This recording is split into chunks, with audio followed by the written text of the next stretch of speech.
Friends, welcome to my YouTube channel. Aarti Anjali Awasthi upcoming episode के update आपके लिए लेकर आई हूँ। वीडियो शुरू करने से पहले मेरी आप लोगों से एक छोटी सी रिक्वेस्ट है, प्लीज वीडियो को हाइप कर देना एंड चैनल को सब्सक्राइब कर देना। Thank you. राघव सिंह राजपूत जो होते हैं वो अंजलि को बोलते हैं कि हम सिर्फ इनविटेशन देने आए थे, तो तुम उस सगाई में जरूर आ जाना। और फिर तभी यहाँ पे हम देखते हैं कि वो लोग वहां से चले जाते हैं और अंजलि जो होती है वह बोलती है कि यह शादी कभी भी नहीं हो सकती और ये कभी भी नहीं होगी और ना मैं होने दूंगी।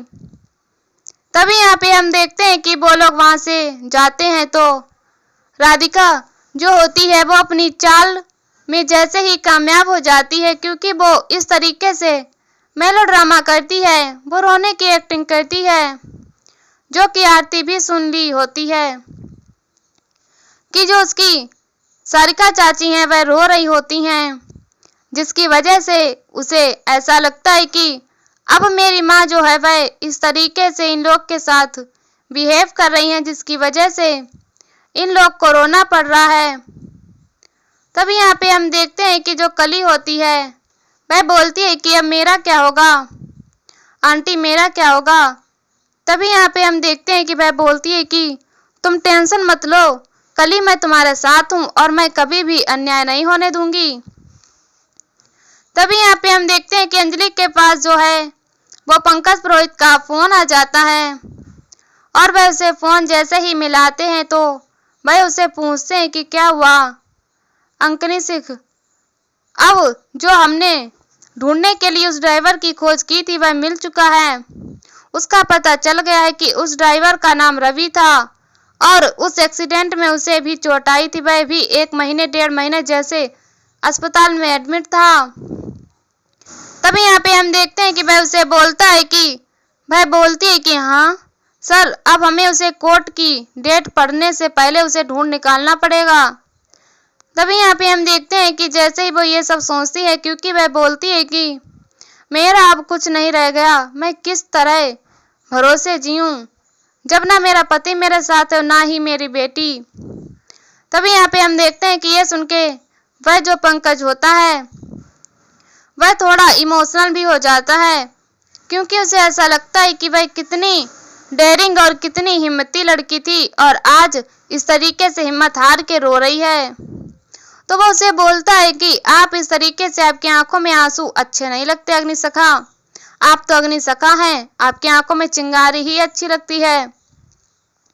तभी यहाँ पे हम देखते हैं कि वह उसे चुप कराता है और वह उसे रोने से मना करता है और वह बोलता है कि आप जरूर जीतेंगे, यू आर द विनर।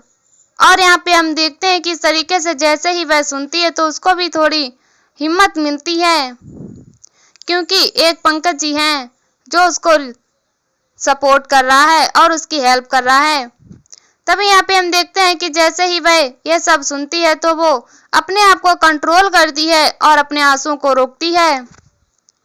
तभी यहाँ पे हम देखते हैं दूसरी तरफ जो आरती होती है वह अपनी माँ के बारे में ही सोचती रहती है और वह ये सब बातें याद करती है कि वह किस तरीके से अपनी माँ को खाना खिलाया करती थी, उनको हमेशा जब भी उनकी जरूरत रहती थी तो वह उसे सपोर्ट करती थी और उसके लिए कितना कुछ करती थी। तभी यह सब सुन के, सोच के और याद करके वह रोने लगती है और यहाँ पे दूसरी तरफ अंजलि भी वही सब याद करती रहती है कि यह सब क्या हो रहा है। तभी यहाँ पे हम देखते हैं दूसरी तरफ की वेद जो होता है वह आरती के पास आ जाता है और आरती को इस तरीके से रोता हुआ उसकी आंखों में आंसू देख के वह बोलता है कि तुम्हारी आंखों में बिल्कुल भी अच्छे नहीं लगते आंसू, तो तुम इस तरीके से रोया मत किया करो। और रही बात, मैं तुमसे बहुत प्यार करता हूँ, तुम्हारी इन आंखों में ही मैं डूब चुका हूँ, क्योंकि अब तुम इस तरीके से इसे रो के इस जैसे ही रोती हो तो मुझे बिल्कुल भी अच्छा नहीं लगता। तभी यहाँ पे हम देखते हैं कि वह उसे बोलता है कि मैं तुमसे बहुत प्यार करता हूँ आरती, और फिर इस तरीके से वह उसे बोलता रहता है। तभी आरती भी उसे बोलती है कि मैं भी आपसे बहुत प्यार करती हूँ बेस जी। और फिर उसके बाद वह उसे बोलता है कि तुम टेंशन मत लो, मैं तुम्हें हमेशा खुश रखूंगा और अपनी बाहों में हमेशा समेट के रखूंगा। तभी ये सब सुन के वो आरती जो होती है और इमोशनल हो जाती है और उसे ऐसा लगता है कि वो उसे बताती है कि मैंने हमेशा अपनी माँ को उनकी ध्यान रखा जब भी उनको ज़रूरत पड़ी, और आज जब मुझे ज़रूरत है उनके प्यार की, तो वो मुझसे लड़ रही हैं और हम दोनों एक दूसरे से अलग हो रहे हैं। इस तरीके से वह रो रही होती है और याद करती रहती है, क्योंकि वह कभी भी बोलती है कि मुझे ना कभी माँ का प्यार मिला, ना कभी पापा का प्यार मिला, कुछ नहीं मिला मुझे। और आज जब मेरा माँ ठीक हो गई हैं तो उन्हें मुझसे प्यार करने के बजाय वो मुझसे मेरे ही और तुम्हारे खिलाफ वो कोर्ट में जा रही हैं और हम दोनों के खिलाफ वो कोर्ट में जा रही हैं। तभी यहाँ पे हम देखते हैं कि इस तरीके से सुन के वेद भी थोड़ा इमोशनल हो जाता है और उसे सपोर्ट करने के लिए वो उसे गले से लगा लेता है। भी जैसे भी वह गले से लगाया रहता है तो वहाँ पे गौरव चाचू और शादी निवेदिता आ जाती हैं और वह बोलते हैं कि वह कैसी एहसान फरामोश बेटी है तू, और आज इस प्यार की वजह से तूने अपनी माँ को छोड़ दिया, उनका साथ छोड़ दिया। तब यहाँ पे हम देखते हैं कि वो उसे बोलते हैं कि अंजलि जो भी कर रही है वह तुझे पता नहीं है, और यहाँ पे जो तेरे खिलाफ चाल चली जा रही है तो वह भी तुझे नहीं पता है कि तू तेरा फायदा उठा के सब कोई अंजलि को हराना चाहता है, अंजलि को इस तरीके से तोड़ना चाहता है, और तू इस केवल एक इंसान के लिए तूने अपनी माँ का प्यार भूल गई। और यहाँ पे हम देखते हैं कि गौरव चाचू जो होते हैं वो उसे बोलते हैं कि तुझे पता है ये सब कौन चल रहा है, ये चार्ज कौन चल रहा है, राघव सिंह राजपूत, सारिका सिंह राजपूत और वैभव सिंह राजपूत, और साथ में है कि अभय सिंह राजपूत भी। तभी यहाँ पे हम देखते हैं कि महक वहाँ आ जाती है और बोलती है वाह गौरव चाचू वाह, आपने तो ये भी नहीं देखा कि आपके घर की ही बेटी जो है वो अपने ससुराल नहीं जा पाई है और यहाँ पे वो बैठी है। तभी वह बोलते हैं कि तुझे पता भी है कि युवराज कौन है, वही एक क्रिमिनल है, उसने पद्धा को मॉलिश किया हुआ था। तो वह बोलता है किस तरीके से, जैसे ही वह बताती है बोलती है तो वह उसे बोलता है कि लेकिन वो एक क्रिमिनल है, तुझे पता तो है ना। तो वो बोलती है कि प्लीज चाचू ऐसा मत बोलिए, मैं युवराज के खिलाफ एक भी शब्द नहीं सुनना चाहती। और यहाँ पर हम देखते हैं कि वो आरती को जो फिर महक जो होती है वह वापस इस तरीके से मैनिपुलेट करती है कि जो राघव सिंह राजपूत हैं वो तेरे दादाजी हैं और वो तुमसे बहुत प्यार करते हैं आरती। पर यहाँ पे हम देखते हैं कि निवेदिता चाची जो होती हैं वह भी उसे समझाने की कोशिश करती हैं कि ये सब कोई नहीं समझने वाला है, चलिए यहाँ से। और यहाँ से वो लोग चले जाते हैं। पर यहाँ पे जो आरती होती है और महक होती है, वो महक जो होती है फिर से वह इस तरीके से बात बोलती है कि गौरव को बिल्कुल नहीं लगता है, और गौरव जो होते हैं वह थोड़े शॉक्ड रह जाते हैं कि ये कैसे बोल रही है। तभी दूसरी तरफ हम देखते हैं कि वेद जो होता है वह बहुत ही अपसेट होता है और वह बैठा रहता है एक जगह। तभी वहाँ पे निवेदिता जो होती है वो उसे ढूंढते हुए आती है और वो उससे पूछती है कि वेद क्या हुआ, तुम इस तरीके से क्यों बैठे हो। तो वो बोलता है कि कुछ नहीं, बस मैं सोच रहा था। तो उसे बोलती है ठीक है चलो जल्दी से खाना खा लो, डाइनिंग टेबल पे सब लोग तुम्हारा वेट कर रहे हैं। तभी यहाँ पे हम देखते हैं कि वह उसे बोलता है कि सुनिए, तो बताने लगता है कि मुझे इस तरीके से आपके घर में रहना बिल्कुल भी अच्छा नहीं लगता है, और अभी तक तो हमारी शादी भी नहीं हुई है मेरी और आरती की, और इस तरीके से यहाँ पे रहना मुझे बिल्कुल भी पसंद नहीं आ रहा है। तभी यहाँ पे हम देखते हैं कि सारिका आती है और वह बोलती है कि अगर शादी नहीं हुई है तो शादी हो जाएगी, तुम इतना टेंशन क्यों ले रहे हो। पर यहाँ पे हम देखते हैं कि वह उसे बोलती है कि तुम टेंशन मत लो, राघव सिंह राजपूत ने तुमसे वादा किया है ना, वो जरूर तुम्हारी शादी आरती के साथ करवाएंगे और धूमधाम से तुम्हारी शादी होगी और तुम इस घर के दामाद बनोगे। और यहाँ पे हम देखते हैं ये सब सुन के जो सारिका होती वो खुश तो होती है ये सब चीजें ड्रामा करके, और तभी यहाँ पे निवेदिता को ये सब चीजें पसंद नहीं आती।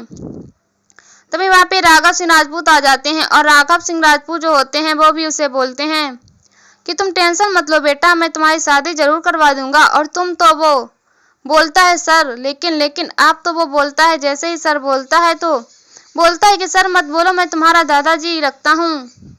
तभी उसके पास कली का फोन आता है और कली जैसे ही फोन उससे पे बात करती है तो बोलती है कि कल करवा चौथ है, तो कल मैं आपके लिए व्रत रखूंगी, आप मेरे पति हैं तो मैं आपके लिए व्रत रखूंगी और मैं आपके ही हाथ से पानी पी के अपना व्रत खोलूंगी। तभी यहाँ पे हम देखते हैं कि जो वेद होता है वह बोलता है कि तुम कैसे बोल रही हो, ये कोई शादी नहीं थी, ये शादी मैं नहीं मानता हूँ और ये शादी झूठी थी।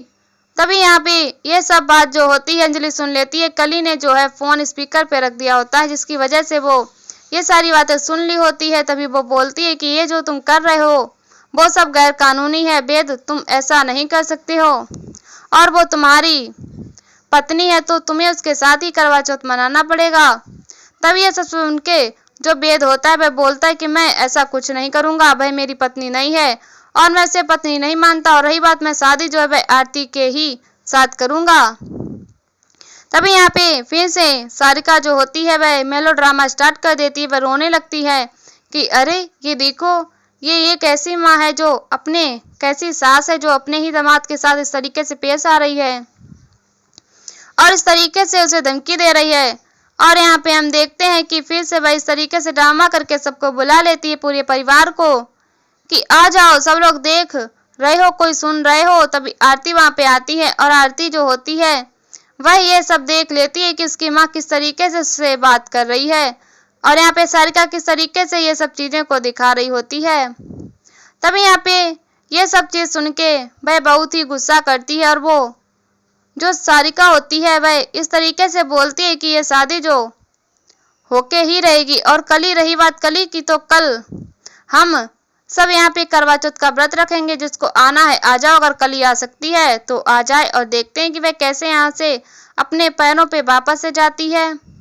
तभी यहाँ पे ये सब चीजें सुन के जो अंजलि होती है उसे बहुत गुस्सा आता है और वह उसे बोलती है कि तमीज से रह के बात करो सारिका सिंह राजपूत। तभी यहाँ पे राघव सिंह राजपूत से फोन ले लेते हैं और वो उसे बोलते हैं कि तुम भी नहीं कर सकती और तुम हम हमारा। और यहाँ पे जैसे ही वो ये सब सुनता है तो जैसे ही राघव सिंह राजपूत इस तरीके से बात करते हैं तो वो भी गुस्से में, अंजलि जो होती है वो बोलती है कि राघव सिंह राजपूत अपनी तमीज में बात करिए आप। तभी आरती जो होती है वो बोलती है कि माँ वो तुम्हारी ससुर हैं, तुम इस तरीके से कैसे बात कर रही हो। तो वो उसे चुप कराती है, बोलती है कि तुम चुप रहो आरती और चुपचाप यहाँ पे आ जाओ। तो वो बोलती है नहीं माँ मैं यहाँ पे वहां पे नहीं आऊंगी। और फिर उसके बाद आरती इस तरीके से वो और परेशान हो जाती है और वेद भी जो होता है वो थोड़ा परेशान रहता है। तो आज के एपिसोड में बस इतना ही फ्रेंड्स, मिलते हैं नेक्स्ट एपिसोड में जहाँ पे हम देखेंगे कि सब लोग जो हैं वो करवा चौथ का व्रत रखेंगे। और तभी वहां पे कली पहुंच जाती है और कली को सब लोग इस तरीके से चिल्लाते हैं उसके ऊपर और उसे घर से बाहर निकालने की कोशिश करते हैं। तभी कली जो होती है वो आरती के पास फोन, अंजलि के पास फोन करती है और अंजलि जो होती है वो बोलती है कि तुम लोग ऐसा कुछ नहीं कर सकते। और तुमने आरती को पूछती है कि तुमने किसके लिए व्रत रखा। और यहीं पर एपिसोड खत्म हो जाता है। इसी वीडियो देखने के लिए हमारे चैनल को सब्सक्राइब करें, वीडियो को हाइप करें और हमें कमेंट में बताओ वीडियो कैसे लगी। तब तक के लिए बाय बाय।